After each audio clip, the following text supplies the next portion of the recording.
Simula sa susunod na buwan, babawasan ang alokasyon ng tubig sa mga bahay sa Metro Manila dahil sa mababa pa ring level ng tubig sa Angat Dam. Kaya mga kapuso, kahit tag-ulan na, ugaling magtipid pa rin ng tubig. Balitang hatid ni Julio Segovia.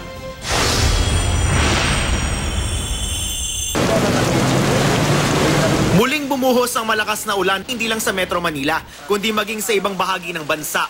Pero bago pa nito mula noong nakaraang Martes hanggang Linggo, 25 millimeters na ang naitalang ulan sa 5 stasyon ng Pag-asa.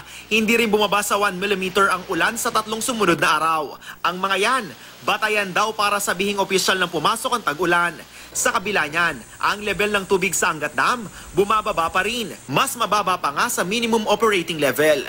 Kaya naman kasunod ng pagputol noon sa tubig pang irigasyon na mula sa Angat, babawasan naman ang tubig na ilalaan para sa mga bahay sa Metro Manila simula July 1. Ang ibabawas, katumbas ng mahigit 800,000 drum ng tubig kada araw.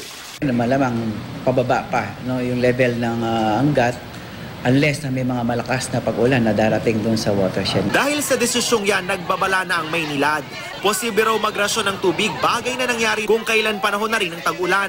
Mahigit 30% raw ng kanilang West Zone customer ang posibleng makaranas ng kawalan o paghina ng tubig gripo. Hindi naman masabi ng Manila Water sa ngayon kung maapektuhan ng kanilang customer dahil hinihintay pa nila ang formal na abiso ng NWRB. Ayon sa NWRB, posible rin namang tumaas sa minimum operating level ang level ng Angat kung tumama ang mga susunod na ulan sa mga watershed ng ibang dam na karugtong ng Angat.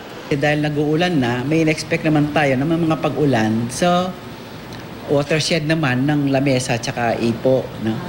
So yun yung magko-compensate doon sa pagbawas natin ng releases sa alokasyon mula sa Angat.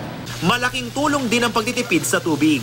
Pero sabi ng NAPOCOR na operator ng Angat Dam, kumpara nung isang taon sa parehong panahon, mas mataas pa rin daw na mahigit 3 metro ang water elevation ngayon. Kaya kampante silang hindi kukulangin ang water supply ngayong tag-ulan. Pero ibang usapan na sa susunod na taon dahil sa banta ng El Nino.